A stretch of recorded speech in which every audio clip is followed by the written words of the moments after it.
Allez, bonjour à tous les gars, j'espère que vous allez bien. Bienvenue sur une nouvelle vidéo de WIS Affiliate, vidéo que je vous fais tranquille depuis le sud de la France, où je donne un level 1 ce week-end à Nice. Que vous dire sur cette semaine de programmation? Elle est basée pas mal sur des WOD mis en place autour des Polynesian Battle. Donc c'est beaucoup d'entraînements qui sont inspirés de la compète et d'autres que j'ai pu tester quand j'étais sur place. Donc vous verrez, ça fait 2 semaines où les journées lourdes, elles sont un petit peu camouflées à l'intérieur de WOD traditionnels. Sachez que plus on va avancer, plus on va sortir aussi de la période des quarts de finale et puis on va revenir sur un schéma un peu plus traditionnel. Mais c'est vrai que parfois, au nom de la variance, on veut casser un petit peu ces schémas. Et donc ça fait quelques semaines qu'on s'amuse avec Gauthier. Si on récupère un petit peu du coup le format de la semaine, lundi c'est un entraînement qui dure 20 minutes, mais en vérité il n'y a que 10 minutes de travail où vraiment il ne faut pas se gourer sur deux choses. Le premier c'est les charges, le deuxième c'est le volume de travail, notamment sur les strict pull-up, et le troisième c'est le répertoire gestuel sur le travail en inversion.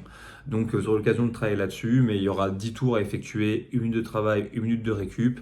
Sur la minute de travail, j'envoie 4 back squats à une charge qui me challenge, mais que je dois être capable de faire sans breaker.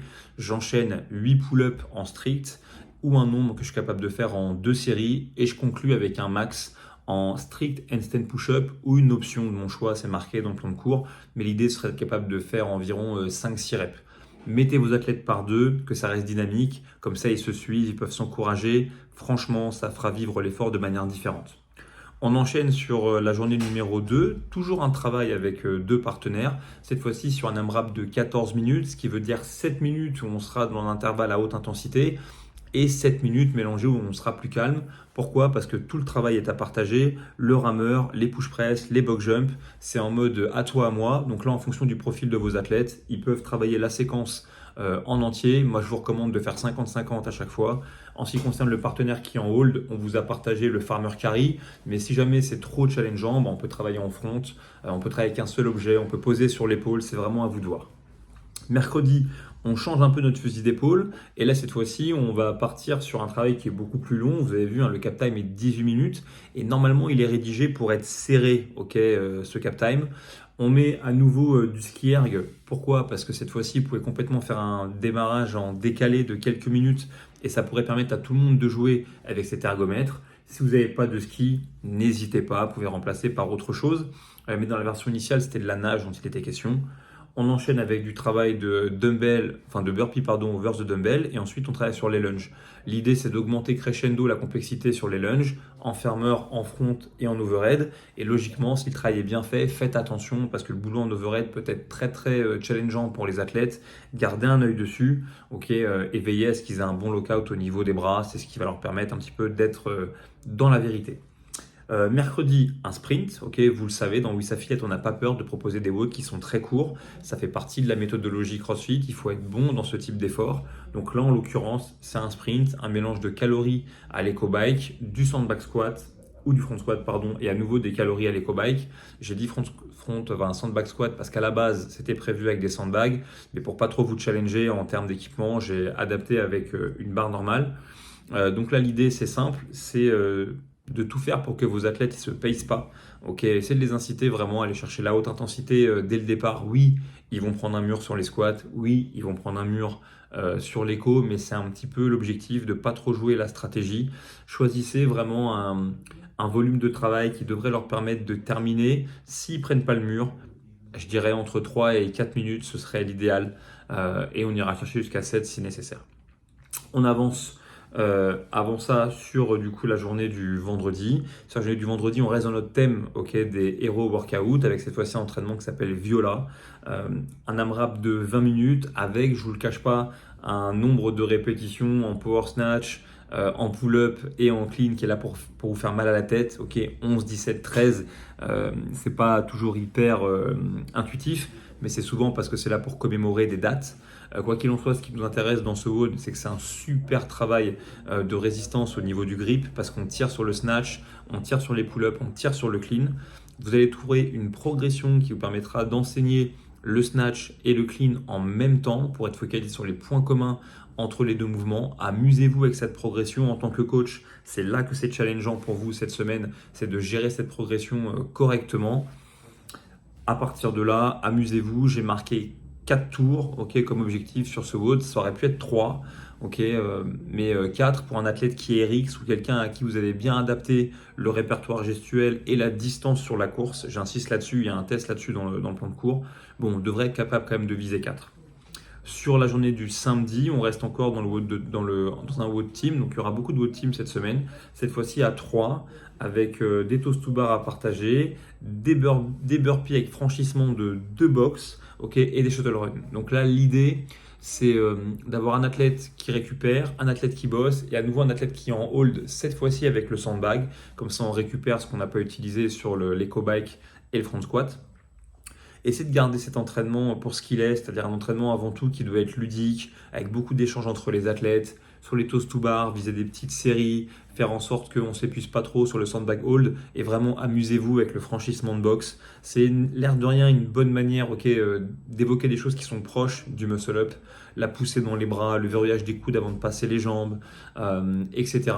Et pour vos athlètes qui sont plus débutants, voilà, enlevez le burpee, mais essayez de leur permettre de franchir quand même quelque chose qui pourrait s'apparenter à un muret avec les 2 box. Et par sécurité, j'insiste, mettez vos 2 box, accrochez-les avec au moins un élastique vert et faites en sorte qu'il y ait toujours un athlète, celui qui ne travaille pas, qui soit là pour maintenir les box. Vous allez voir, ça va limiter à fond le risque d'accident. Sur l'intégralité de la semaine, vous verrez, on vous a mis une after party qu'une fois sur le travail du mercredi, avec du travail de L-Sit. Et on vous a fait juste un petit travail de montée en charge sur du squat clean sur la journée de jeudi. Pourquoi? Parce que cette semaine, entre la fin des quarts de finale, les WOD de qualif commencent à arriver. Peut-être que vous êtes dans les WOD de qualif des affiliates alors que vous venez tout juste de sortir de ceux du French. On y va mollo sur le volume et on essaye de créer des WOD qui vont permettre de créer de l'échange et des souvenirs entre vos athlètes. C'est pour ça qu'il y a beaucoup de formats un peu team ou des formats où on sait que d'un point de vue logistique, pendant qu'il y a un mec qui travaille, il y en a un qui peut l'encourager et échanger avec lui. Néanmoins, dans les blocs complémentaires, vous allez voir qu'on vous a rajouté 3 modules sous la forme de 3 petits WOD parce qu'on a fait cette semaine-là peut-être pas beaucoup d'haltérophilie complexe et peut-être pas beaucoup de charges très lourdes, mais mine de rien, vous allez vous en rendre compte, on brise quand même pas mal de fois la parallèle, on déplace des charges lourdes, donc tranquille sur l'haltéro, dans tout le travail qui devrait être fait en plus. Et si vos compétiteurs, vous les surprenez encore à faire des émomes de snatch ou de je ne sais quoi, essayez plutôt de les inciter à travailler les skills plutôt que ça, qu'ils se rassurent, le lourd va revenir. Donc, ce qui nous explique du coup ces blocs complémentaires. Sur la journée du lundi, c'est simplement un travail en intervalle strictement emprunté à crossfit.com. Un travail qui était dans le cap. 200 mètres, 1 minute de récup, 400 mètres, 1 minute de récup, 800 mètres, 1 minute de récup 2 fois. Donc c'est vraiment du conditionnement métabolique de base et le lundi est le meilleur jour pour faire ça. Le mercredi, vous avez un WOD principalement basé sur du skill puisque c'est un mélange de pegboard et de double under. Donc je fais 5, 3, 1 pegboard et après les 5, je fais 150 DU. Après les 3, je fais 100 DU. Après les 1, je fais 50 DU. Et l'objectif principal de ce WOD, c'est d'avoir la lucidité de faire les double under sans breaker, ce qui peut être challengeant sur la série de 150, mais ce qui serait une vraie réussite et qui nous permet une nouvelle fois de travailler le pegboard avec un volume raisonnable, mais sous fatigue. Le bloc numéro 3, le bloc du vendredi, cette fois-ci un mélange de GHD sit-up et de wall walk. Donc une nouvelle fois, je vous laisse regarder le volume, 40, 30, 20, 10 GHD et 8, 6, 4, 2 au wall walk. Être capable de travailler unbroken sur le GHD, c'est ce qui serait un signe de bonne condition physique et c'est ce qui permettrait d'avoir la fatigue nécessaire pour que le wall walk soit vraiment challengeant. Et c'est vers ça que j'incite vos athlètes à aller si vous leur faites partager un petit peu ces WOD complémentaires.